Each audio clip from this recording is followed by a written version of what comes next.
Hello and welcome to another Waiting for Next Year video. This time a little bit more fun than most of the other times. We are previewing the Cleveland Indians Game 1 matchup for the ALDS against the New York Yankees. My wonderful guest in person this time. We had to do it via the interwebs, but Michael Hattery. Mike, what's up? Not much. Drinking Lagunitas? You drinking anything good now? I am drinking my favorite beer in the whole world, the Bell's Expedition Stout. I don't think I'm holding this I don't know the correct modeling way to hold a beer. But do we have any brand management stuff going on with them right now? Or else? No, we should send this video to them and say, hey, you should totally sponsor this random video blog in Cleveland. That would be great for your brand. I don't know. I think if you were a little less grumpy, it might sell better. You're like an angry Dos Equis man right now. And I think that's probably not brand relevant for them. There you go. No, I don't always drink beer, but when I do, I'm grumpy as hell. And my baby hasn't slept in 4 days. Yeah. All right, so let's talk. The Indians are in the playoffs. Real stuff is happening. The regular season slog is over. The Yankees came out with their playoff rotation today, and I know that it took you a little bit by surprise. So, why don't you run through a little bit why you found it surprising and what you think it means for this matchup? Yeah, so Indians fans were mad when we were like, oh, Josh Tomlin might potentially be pitching in a playoff series. He's like our sixth best starter. And Joe Girardi has decided that their fifth best starter, potentially sixth, is going to start in Game 2 of the ALDS. So that's not thrilling if you're a Yankees fan. I think this is a really weird layout. We're going Gray, Sabathia, Tanaka, Severino, which means one start for Severino. I think it's probably either pitch concern or they're just a little concerned about his meltdown yesterday. But it's a really, really interesting layout. I think, this will be included or following or before a pitcher preview column that I wrote, but I think Gray's a really favorable matchup. Sabathia is a back end of the rotation starter, Tomlin type pitching in Game 2. And, I think possibly the toughest matchup for the Indians is Tanaka, and he's pitching Game 3 if he's healthy in himself. So, I think this is a really interesting layout. And, Tanaka is going to be facing the Indians' second best starter in Carlos Carrasco, which is going to be really tough. So, I think the Indians actually ended up with a really favorable draw. The only thing is, how is it deployed? Is Girardi just doing this and then he's going to piggyback bullpen Sabathia? I think is the real question. So what, in terms of roster construction, does this change anything that you would do in terms of, if you were Tito, who you would keep on the roster? No. No? Yandy Diaz? You spent all year talking me into Yandy Diaz. I gave you the red carpet to talk him up, and you're fine. Look, this is remarkably. So here's what's wrong with the playoffs. Say it. We're all here. We're all. I'm smart enough to realize that the playoffs are so random that some really stupid shit's gonna happen where Gio Urshela is gonna win a game. And so if I criticize his bat right here for the remarkably terrible and unbelievably awful nature of his entire offensive profile, something good's gonna happen. So that's great.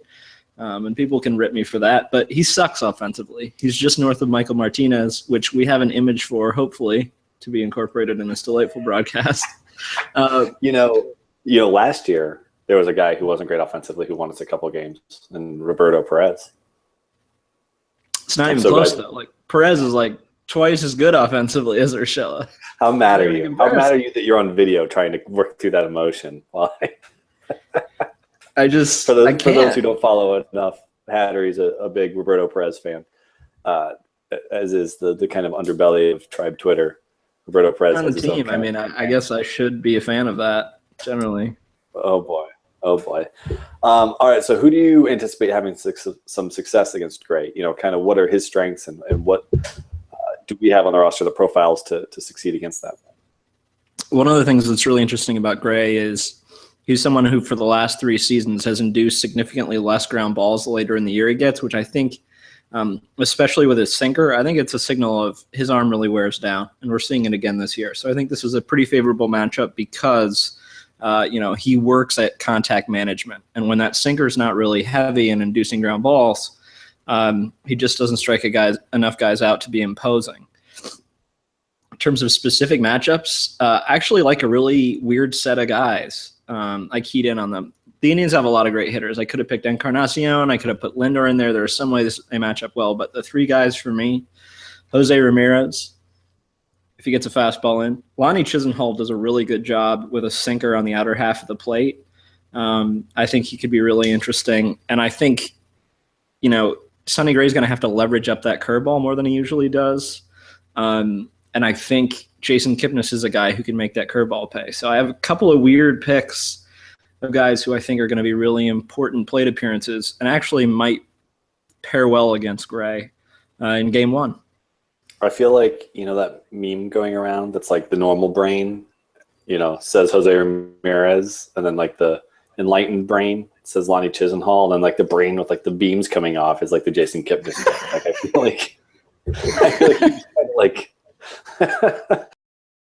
like we could have just screwed this whole video, just not done this whole thing and just done that as a meme and just posted it. It would have been perfectly fine. It would have gotten the entire point across without me trolling you about Roberto Perez and stuff. Would have looked a lot sexier. Now, I want to ask you a question. Here's something I don't understand.